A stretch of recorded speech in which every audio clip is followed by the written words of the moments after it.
유다 왕 여호야김이 다스린 지 3년이 되는 해에 바벨론 왕 느부갓네살이 예루살렘에 이르러 성을 에워쌌더니 주께서 유다 왕 여호야김과 하나님의 전 그릇 얼마를 그의 손에 넘기심에 그가 그것을 가지고 신할 땅 자기 신들의 신전에 가져다가 그 신들의 보물 창고에 두었더라. 왕이 환관장 아스브나스에게 말하여 이스라엘 자손 중에서 왕족과 귀족 몇 사람 곧 흠이 없고 용모가 아름다우며 모든 지혜를 통찰하며 지식에 통달하며 학문에 익숙하여 왕궁에 설 만한 소년을 데려오게 하였고 그들에게 갈대아 사람의 학문과 언어를 가르치게 하였고 또 왕이 지정하여 그들에게 왕의 음식과 그가 마시는 포도주에서 날마다 쓸 것을 주어 3년을 기르게 하였으니 그 후에 그들은 왕 앞에 서게 될 것이더라.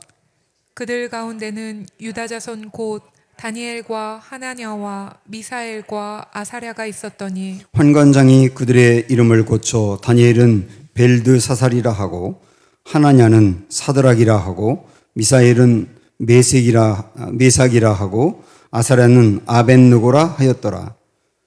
다니엘은 뜻을 정하여 왕의 음식과 그가 마시는 포도주로 자기를 더럽히지 아니하리라 하고 자기를 더럽히지 아니하도록 환관장에게 구하니. 아멘.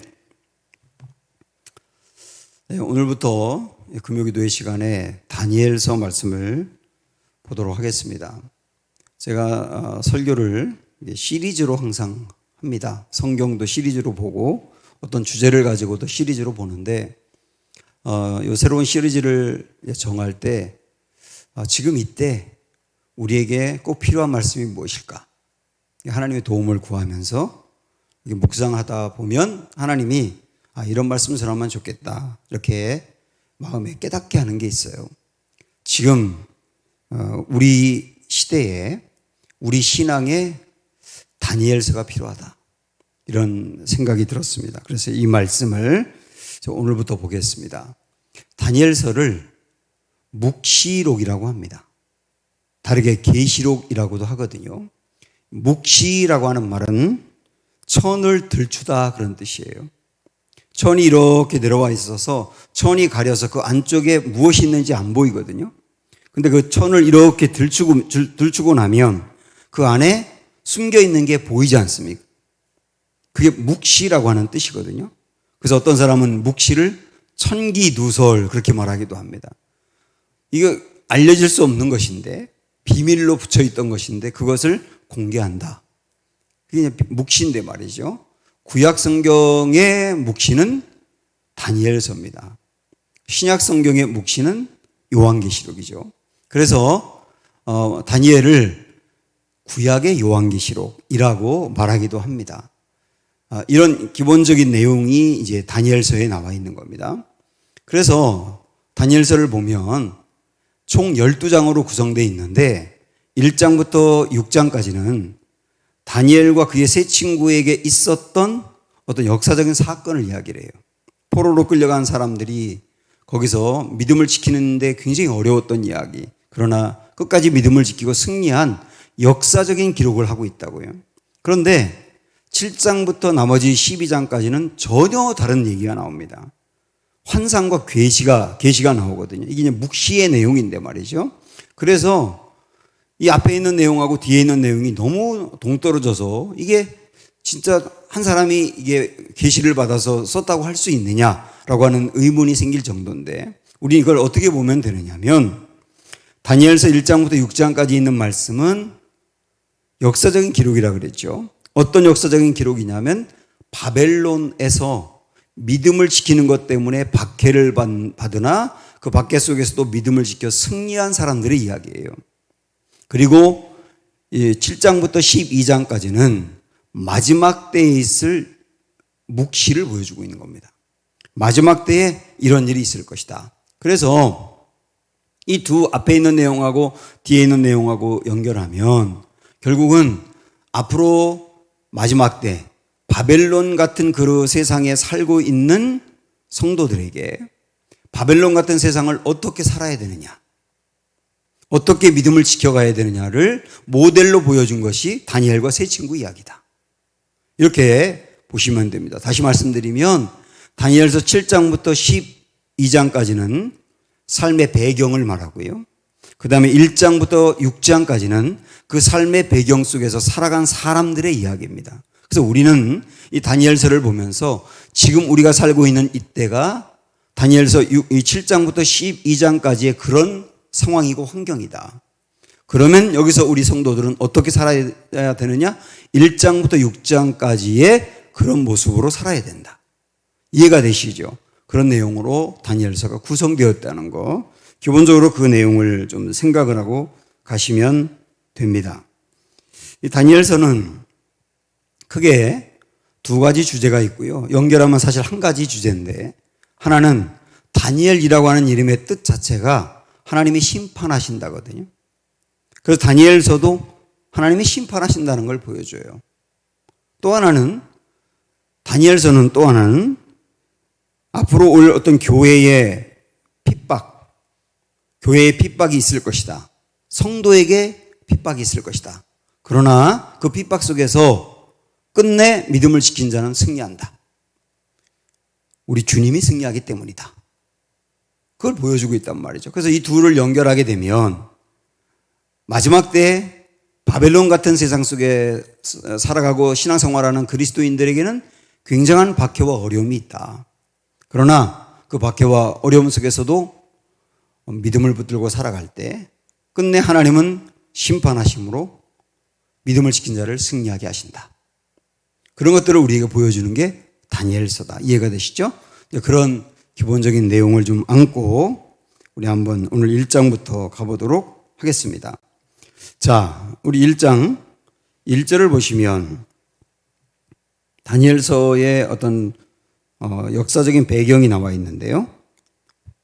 자, 우리 말씀 같이 볼까요? 시작.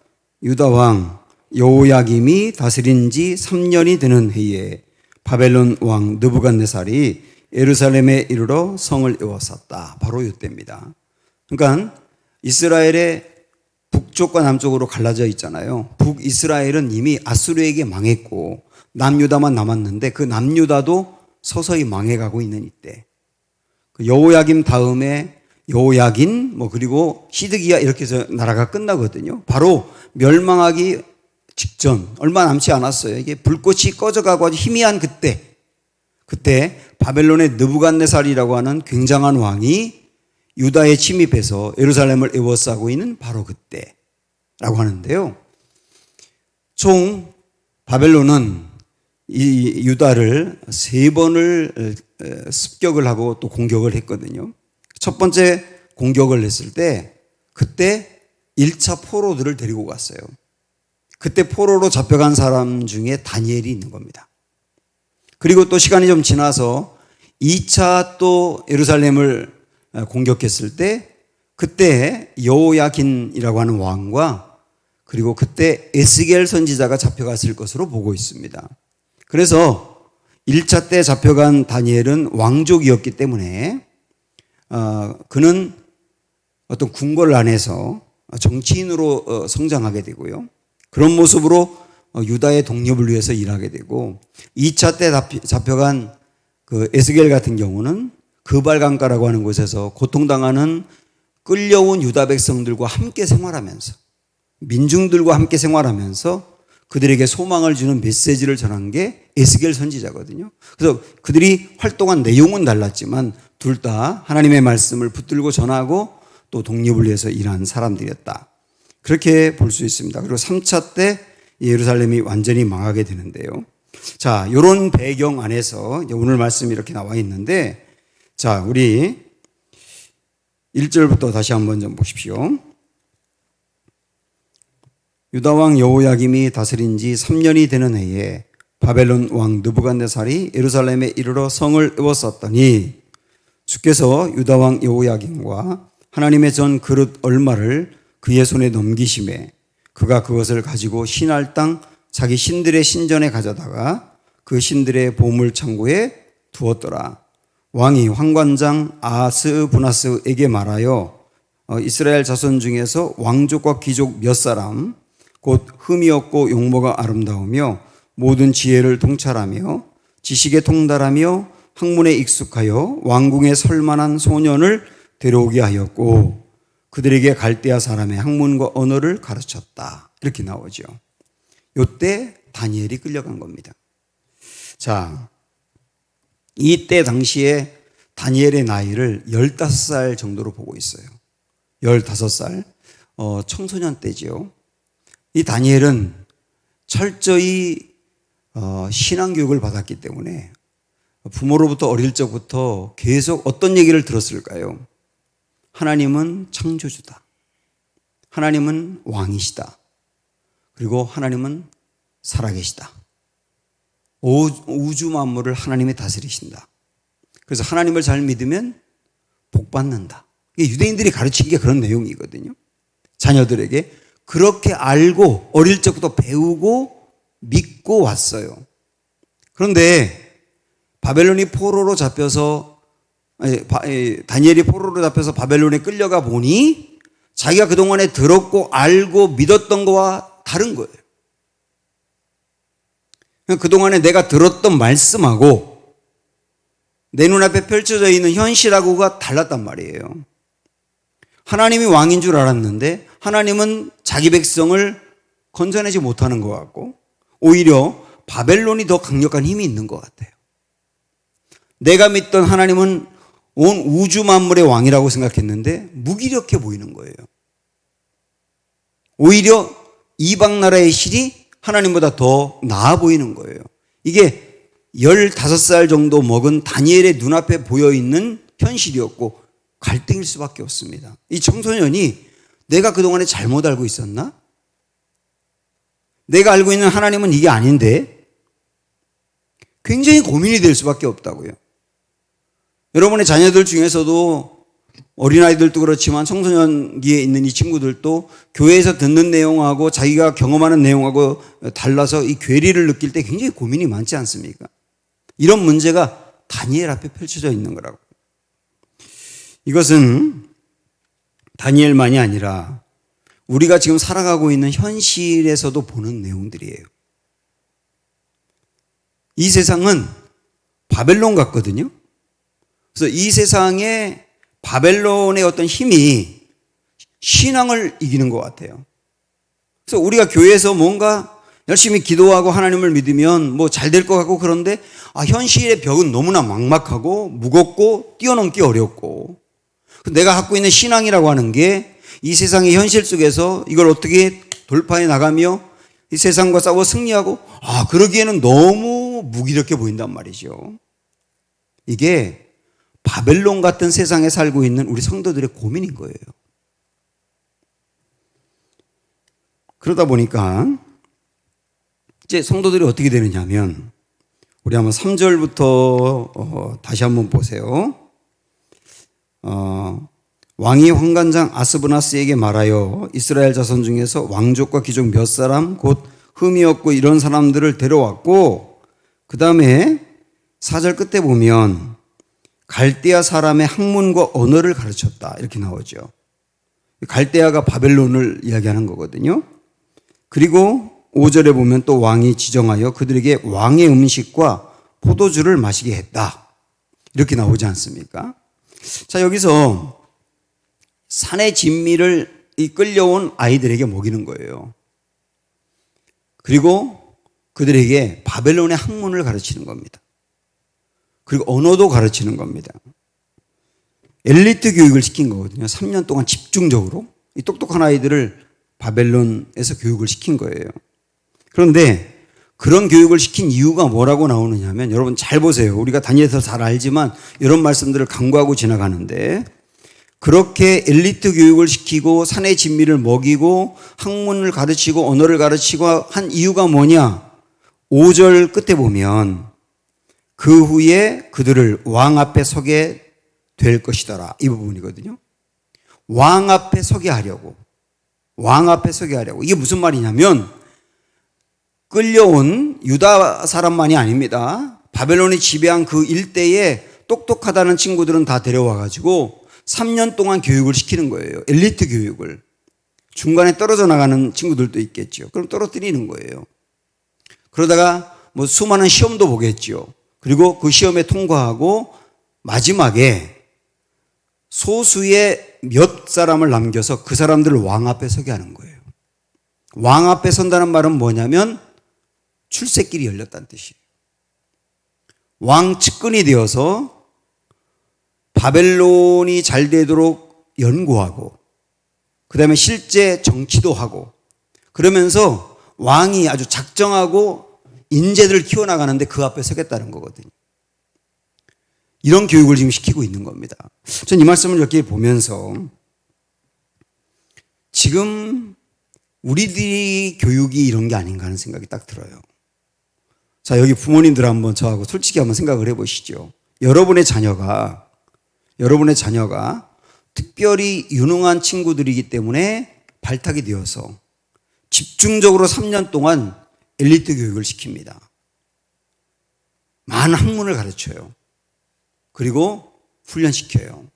그리고 그 중에 떨어뜨리는 사람 떨어뜨리고 마지막에 소수 몇 명 남아서 이 사람들을 집중적으로 나라에서 키워요. 인재를 만들고 쓰려고. 그럼 여러분이 부모님이라면 얼마나 좋겠어요. 그 왕 앞에 서게 하기 위해서 어떻게 해서든지 내 아이를 거기 앞으로 보내게 할 거 아닙니까?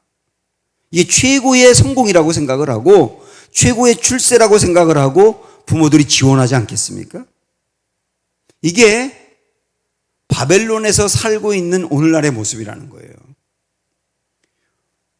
부모들은 왜 이렇게 자녀들을 가르치려고 그렇게 노력을 하느냐? 왕 앞에 서게 하고 싶은 거예요. 이 시대에 왕 앞에 서게 하고 싶은 거예요. 그 앞에 서기만 하면 길이 열리니까 부모들이 죽을 고생해서 내 아이 왕 앞에 서기만 하면 돼. 그게 우리의 자녀 교육의 굉장히 중요한 목적이고 그리스도인들도 여기서 벗어나지 않아요. 그리스도인들도 내 자녀 거기까지 키워나겠다. 열심히 기도하는 것은 내 자녀 왕 앞에 서게 해주세요. 사실 이게 아닌가 하는 생각이 들어요. 이게 바벨론이라고 하는 삶 속에서 살아가고 있는 오늘날 그리스도인의 모습인 것이죠. 또 하나, 자, 다니엘과 그 세 친구에게 바벨론에서 학문을 가르쳤다 그랬어요. 학문. 그럼 이 학문이 뭐겠습니까? 아주 쉽게 말씀드리면 생각과 정신과 가치관을 바벨론화 시키는 거예요. 바벨론의 가치관, 바벨론의 사상, 바벨론에 잘 적응하는 것, 바벨론을 영광스럽게 하는 것. 그 학문을 집중적으로 가르쳐서 이 사람들을 생각부터 바벨론화 시키겠다는 거거든요. 또 하나, 음식을 먹였다고 했는데요. 이 음식은 그냥 단지 먹는 것만을 얘기하는 게 아니라 문화를 말하는 겁니다. 문화.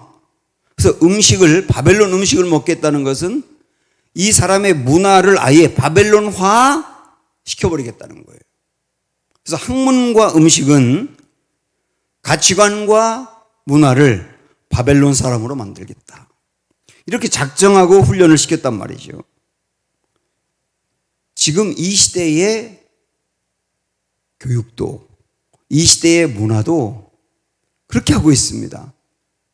우리 그리스도인들에게도 너 교회에서는 교회고 거기는 하나님 믿는 거고 교회 밖으로 나오면 바벨론 사람이 돼야 돼. 바벨론 내에서 통하는 가치관이 너에게도 있어야 돼. 네가 그래야 적응을 하고 뒤처지지 않아. 너 교회에서 배우는 내용은 그걸 그냥 신앙을 위해서만 필요한 거고 이 세상을 살아가기 위해서는 그 교회에서 배우는 그게 아니고 바벨론에서 가르치는 그 학문이 필요한 거야. 그래서 그 학문과 이 시대의 문화를 집요하게 가르치고 있다고요. 그래서 궁극적으로 어떻게 만들려고 하는지 아십니까? 아무리 교회를 다니는 사람이라 하더라도 아무리 교회를 열심히 다니는 학생과 어린이라 하더라도 바벨론화 시켜버리는 거예요. 지금 우리 여기서 신앙생활 하고 있는 거라니까요. 철저히. 제가 조금 아까 예배 올라오기 전에 어떤 분으로부터 이제 문자 하나를 받았어요. 여러분도 여기 이제 서명을 좀 하시면 좋겠는데 교육 개정안 반대 서명이라고 하는 내용인데 한번 제가 받은 거 그대로 한번 읽어드릴게요. 2022년 교육과정 개정안이 통과되면 초, 중, 고 아이들이 그릇된 젠더 교육과 조기 성애화 교육을 받으면서 동성애를 비롯하여 문란한 성생활을 자연스럽게 습득하고 제3의 성이나 섹스 임신 낙태를 아무렇지 않은 일상으로 받아들이기 쉽습니다. 우리 자녀들을 위해 시간 내주셔서 서명 부탁드리겠습니다. 주변 지인들이나 단체 등에도 공유하셔서 적극 동참할 수 있도록 해주세요. 지금 서명 부탁드립니다. 10초도 안 걸립니다. 8초 걸리더라고요. 지금 이 세상의 교육은 철저히 바벨론화로 세팅이 되어 있는 거예요. 그래서 그렇게 해서 아무리 교회를 다니든 뭐하든 상관없이 이 시대에 필요한 바벨론 사람 만들겠다는 거거든요. 우리 아이들이 거기 노출되어 있단 말이죠. 부모들도 이 세상에 접촉하는 문화를 통하여 아주 우리도 모르는 사이에 그렇게 돼버리고 있는 거예요. 이게 다니엘이 처해 있는 환경이었고 우리 환경이라는 거죠. 자, 또 하나. 이번에 6절, 7절 보시면 다니엘과 세 사람의 이름을 바꾸는 내용이 나옵니다. 6절 보실까요? 그들 가운데는 유다 자손 곧 다니엘과 하나냐와 미사엘과 아사랴가 있었더니 환관장이 그들의 이름을 고쳐 다니엘은 벨드사살, 하나냐는 사드락, 미사엘은 메삭, 그리고 아사랴는 아벳노고라 하였더라. 그렇습니다. 자, 여기 여러분 이름 잘 보십시오. 여기 이름이 정체성이거든요. 이름은 정체성이라고요. 원래 다니엘과 세 친구의 이름은 스크린 한번 여러분 보시면 잘 보이시나 모르겠네요. 다니엘, 그 다음에 하나냐, 미사엘, 아사리아, 엘 내지는 냐, 리아로 끝나죠, 이름이. 이게 다 여호와와 관련된 이름이에요. 여호와와 관련된 이름이라고. 그런데 여호와와 관련된 이 이름을 바벨론식으로 어떻게 바꿨는지를 여기 한번 확인 한번 해보실래요? 다니엘은 그 뜻이 뭐냐면 하나님은 심판하신다거든요. 하나님은 심판하신다. 그런데 이 이름을 벨드사살이라고 바꿨습니다. 벨이 바벨론 사람들이 섬기는 대표적인 신입니다. 우상입니다. 벨드사살이라고 하는 말은 어떤 뜻이냐면 벨이여 생명을 보호하소서, 이런 뜻이거든요. 그러니까 하나님, 여호와 하나님이 들어간 그 이름을 벨이 들어간 이름으로 바꿨단 말이에요. 두 번째, 하나냐라고 하는 사람은 하나님은 자비하시다 그 뜻입니다. 하나님은 자비하시다. 그런데 사드락이라고 하는 이름으로 바꿨는데 아쿠의 영이라는 뜻이거든요. 아쿠가 바벨론 사람들이 믿던 또 신이었어요. 아쿠의 영이라는 이름으로 바꿨습니다. 세 번째, 미사엘이라는 뜻은 누가 하나님과 같은가 라고 하는 의미인데요. 이거를 메삭이라고 바꿨는데 아쿠와 같은 분이 어디 있으랴? 장난치는 거죠. 여호와와 하나님과 같은 누가 같은가? 라고 내 이름이 그렇구나. 아쿠와 같은 분이 어디 있어? 너 그렇게 이름 바꿔. 여러분 이 이름 바꾼 걸 보면서 눈치채는 게 있으시겠죠. 네 번째, 아사랴라고 하는 사람은 하나님이 도우셨다, 그런 뜻이거든요. 근데 이 사람은 아벤느고입니다. 느고도 신이에요. 느고의 종이라는 뜻입니다. 그러니까 이 기가 막히게 이름을 바꾼 거예요. 그러니까 그냥 이름을 그 나라에 부르기 좋게 우리나라도 아주 흔한 이름 많이 있지 않습니까? 그런 이름으로 그냥 쉽게 바꾸는 게 아니고 하나님이 들어간 이름을 다 빼내고 바벨론 신이 들어간 이름으로 바꿨다는 뜻이에요. 그래서 이름을 바꿨다라고 하는 것은 단지 부르기 좋게 바꿨다는 의미가 아니고 지금 이 청소년들 안에 들어있는 하나님 신앙은 완전히 빼내자. 그리고 바벨론이 믿는 그 신앙으로 이 사람들을 바꾸자. 이런 의미가 있는 거라고요. 이름을 바꿨다라고 하는 말은. 그래서 오늘날에 바벨론 같은 이 시대에도 우리들 그리고 우리의 자녀들을 자꾸 어떻게 우리를 미혹하고 공격하고 이끌어 가려고 하냐면 우리 안에 자리 잡고 있는 신앙적인 내용이 있잖아요. 무슨 일이 일어나면, 고난이 일어나면 그 고난을 신앙적으로 해석하지 않습니까? 그리고 어떤 일어난 현상을 신앙적으로 바라보지 않습니까? 그 하나님의 관점으로 보려고 하지 않습니까? 이 세상의 교육과 문화는 어떻게 하느냐 하면 우리 안에 담겨있는 이 하나님에 대한 의식을 자꾸 빼내고 있다고요. 여러분, 여기 교사들도 계신데 여러분이 가르치는 교회학교 아이들, 우리 어린이들, 유치부, 뭐 청소년부 다 마찬가지예요. 뭐 청년들은 말할 것도 없고. 이 세상에 우리 아이들이 밥만 먹으면 가는 학교, 그리고 학교 끝나면 친구들과 어울리는 그 문화, 그리고 수시로 접하는 핸드폰, 스마트폰을 비롯해서 인터넷 등 그런 매체들은 전부 다 어떤 교육을 지금 어떤 방법으로 우리 아이들을 공격하느냐면 하나님을 빼내는 거예요. 하나님을. 이 안에 들어있는 하나님을 빼낸다고요. 그리고서 바벨론의 신이라고 하는 말은 바벨론을 움직이는 어떤 그 정체성이죠. 그런 것들을 아이에게 심는단 말이에요. 이거를 정말 안다면 우리 교사들이 우리 아이들 이 머릿속에 마음속에 남아있는 하나님을 뺏기지 않고 더 강하게 입력하도록 해야 되겠다는 생각이 드는 거예요. 이 정말 중요한 교육이죠. 이런데 우리 아이들이 노출되어 있고 우리 성도들도 노출되어 있다. 그래서 교회 생활 열심히 하더라도 그 사람이 뭔가 결정하고 판단하고 바라보는 거 보면 바벨론식 사고를 하고 있단 말이에요. 목회자도 그럴 수 있습니다. 저도 그랬었습니다. 저도 목회 정말 열심히 해야 되겠다 그러면서 잠도 뭐 4시간 이상은 내가 안 자고 책도 이만큼 읽고 정말 열심히 노력하고 그래야 되겠다 할 때 나중에 제가 성령님 앞에서 제 자신을 바라볼 때 그 동기가 뭐였느냐면 최고의 목사가 되고 싶은 거였어요. 최고의 목사. 잘 나가는 최고의 목사. 그것을 하나님의 일을 한다고 생각하면서 포장을 했던 것이죠. 그리고 나중에 깨닫고 나니까 하나님의 일을 하는 목사도 바벨론식으로 할 수가 있구나, 이거.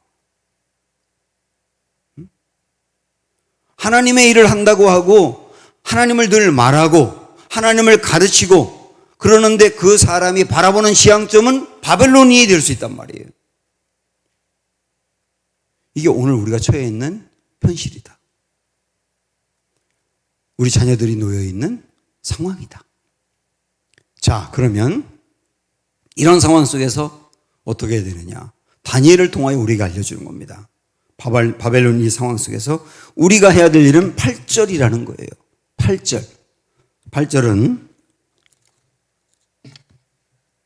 우리 한번 큰 소리로 다 같이 읽어봅니다. 집에서 예배드리는 분들도 시작. 다니엘은 뜻을 정하여 됐어요. 거기까지만 봐도 돼요. 뜻을 정하여. 그 다음 나오는 말씀은 뭐냐면 왕이 주는 음식을 거부했다 이렇게 나오거든요. 뜻을 정하여. 여러분, 그래서 음식을 먹지 않겠다 내가.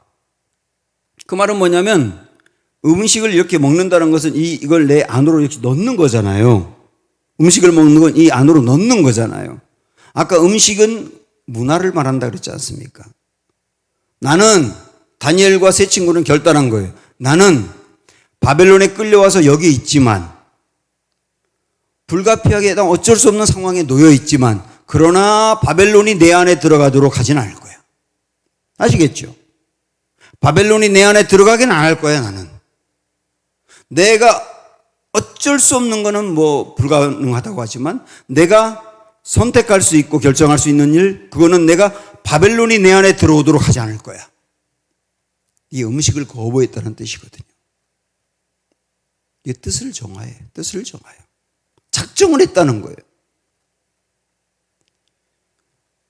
우리는 이 다니엘서를 보면서 다니엘과 세 친구만 보지만 사실 바벨론으로 끌려간 사람이 4명뿐이겠어요? 바벨론에서 함께 끌려가가지고 거기서 바벨론의 교육을 받은 사람이 달랑 4명뿐이겠냐고요. 많이 끌려갔겠죠. 왕족과 귀족들이 다 자녀들이 끌려갔으니까. 굉장히 많은 아이들이 거기 끌려갔을 거예요. 그 중에 거의 대부분은 바벨론화 되었던 겁니다. 그리고 왕 앞에 서는 게 목적이었던 거예요.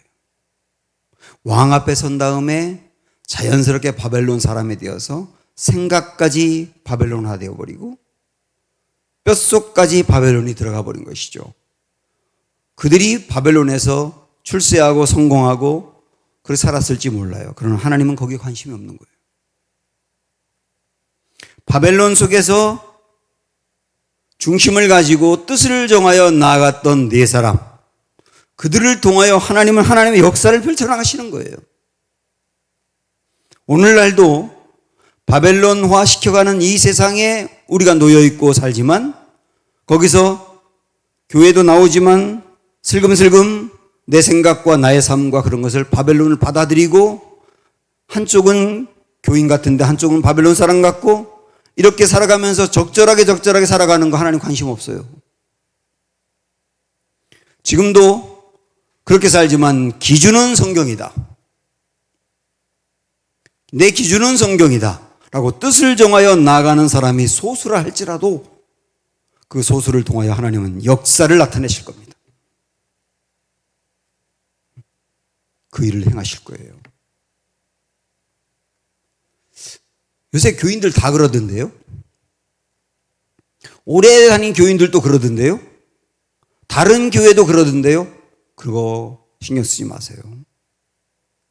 저는 말씀이 기준입니다. 저는 말씀대로 나아갑니다. 누가 뭐래도 그렇게 합니다. 아무리 교회 오래 다닌 사람이 그 길로 가도 저는 이 길로 갑니다.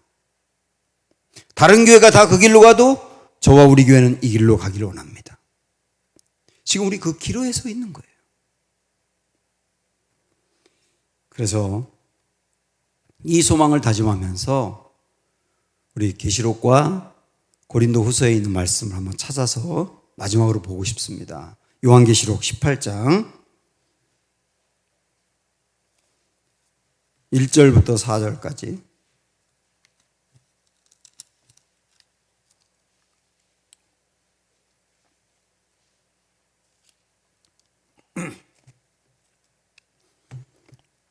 요한계시록 18장 1절부터 4절 시작.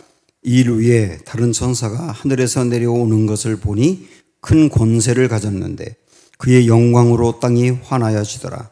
힘찬 음성으로 외쳐 이르되 무너졌도다 무너졌도다 큰 성 바벨론이여, 귀신의 처소와 각종 더러운 영이 모이는 곳과 각종 더럽고 가증한 새들이 모이는 곳이 되었도다. 그 음행의 진노의 포도주로 말미암아 만국이 무너졌으며 또 땅의 왕들이 그와 더불어 음행하였으며 땅의 상인들도 그 사치의 세력으로 치부하였다 하더라. 자, 잠깐만요.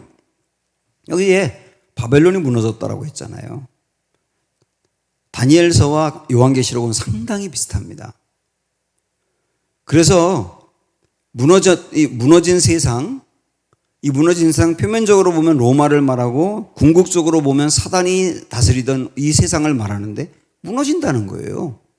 바벨론이 무너졌듯이 반드시 그 세상도 무너진다는 거예요. 그러니까 우리가 뭐라고 말하는 겁니까?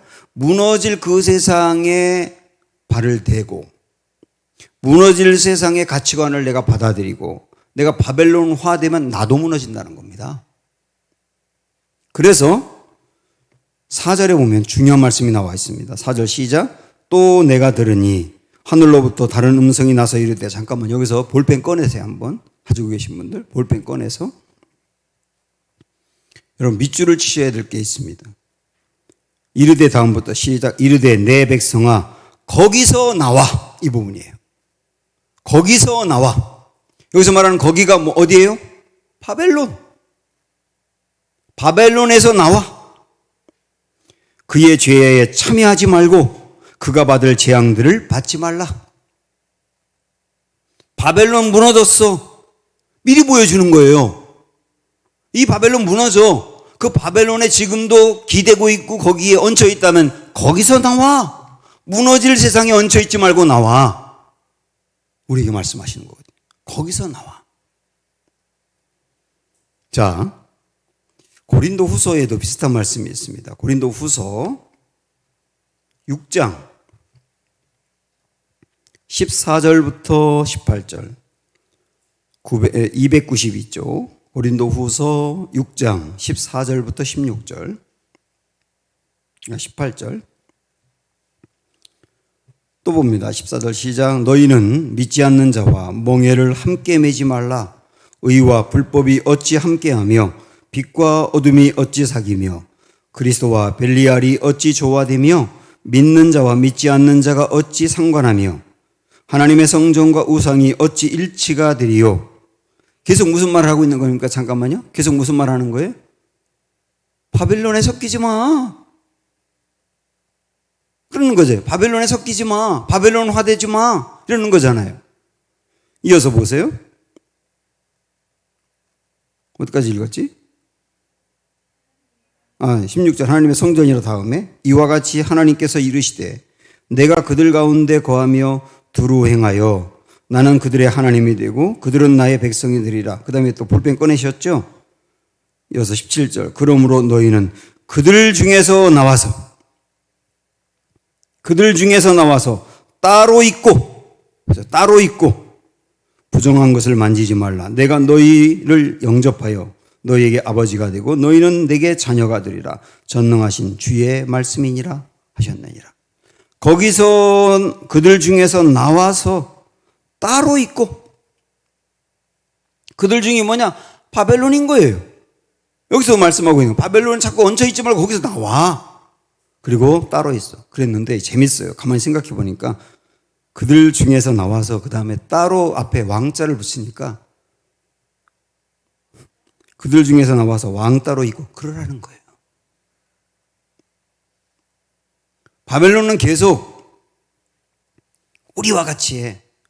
또 생각까지 우리와 같이 해. 문화도 우리와 같이 해. 그래야 이 세상에 적응하고 너도 앞서갈 수 있어. 계속 유혹하는데 오늘 주님 말씀이 뭐라고 말하냐면 거기 얹혀 있으면 망하는 길로 가는 거야. 거기서 나와. 그리고 왕 따로 있어. 이렇게 말씀하는 거거든요. 저는 오늘 우리에게 주신 이 말씀, 목회자인 저에게 그리고 교사들에게, 부모들에게, 우리 모든 교우들에게 굉장히 중요한 말씀이라고 생각을 합니다. 우리는 바벨론의 가치관에 흡수되지 않겠다. 바벨론에 있을 수는 있어. 뭐 있어야 돼. 거기를 벗어날 수는 없으니까. 그러나 흡수되지는 않을 거야. 근데 참 놀라운 게 뭔지 아세요? 앞으로 우리가 배우겠지만 바벨론화 되지 않고 바벨론에 흡수되지 않고 중심을 지켜나간 그 다니엘과 세 친구를 통하여 거기가 변화되더라고. 응? 거기가 변화되더라고. 이게 다니엘서가 우리에게 주는 도전이 아닐까 싶어요. 함께 말씀 생각하면서 찬양하겠습니다.